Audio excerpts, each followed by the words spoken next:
District career and mental health కౌన్సిలర్గా నేను work చేస్తున్నానండి. సమగ్ర శిక్షణ ద్వారా నియమించడం జరిగింది. డిస్ట్రిక్ట్కి 10 మంది కౌన్సిలర్లు ఇవ్వడం జరిగింది. ఒక్కొక్క కౌన్సిలర్కి 2 నుంచి 3 మండలాలు అలాట్ చేయడం జరిగింది. ఆ మండలాల్లో ప్రతి గవర్నమెంట్ స్కూల్కి కూడా వెళ్ళి వాళ్ళ యొక్క మానసిక ఆరోగ్యానికి అభివృద్ధి చేయడానికి, నెక్స్ట్ స్ట్రెస్ని ఓవర్కమ్ చేసే విధంగా కోపప్ స్ట్రాటజీస్ చెప్పడం కానీ, అకాడమిక్ స్కిల్స్ ఇంప్రూవ్మెంట్ కోసం కానీ ప్రతి దాంట్లో విషయంలోని కూడా టీచర్తో కొలాబరేట్ అయ్యి ప్రతి కౌన్సిలర్ కూడా ఇండివిజువల్ సెక్షన్స్ తీసుకుంటూ అలాగే అవేర్నెస్ కల్పిస్తూ మానసిక ఆరోగ్యాన్ని అభివృద్ధి చెందడం కోసం ప్రయత్నిస్తుంటారు.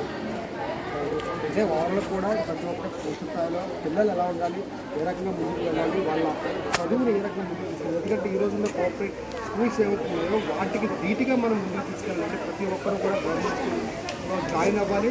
గవర్నమెంట్ స్కూల్లో జాయిన్ అవ్వడానికి పోటీ పడే విధంగా కూడా మొత్తం వీళ్ళందరూ కూడా తీర్చిదిద్ది ముందుకు తీసుకెళ్తున్న ప్రతి ప్రస్తుతం ప్రభుత్వానికి ఏదైతే ప్రభుత్వం ఉందో ప్రభుత్వంలో ముఖ్యంగా ప్రధాని కూడా విద్యాశాఖ మంత్రిగా ఉన్న నారా లోకేష్కి, అలాగే ఈరోజు ఈ కార్యక్రమం చేపట్టిన మహానిష్ అంటే మనబడికి మహానిష్ కార్యక్రమం తలపెట్టిన మా వంశీ గారికి కూడా పూర్తి స్థాయిలో మొత్తం అందరూ కూడా అభినందనలు తెలిపిన పరిస్థితి.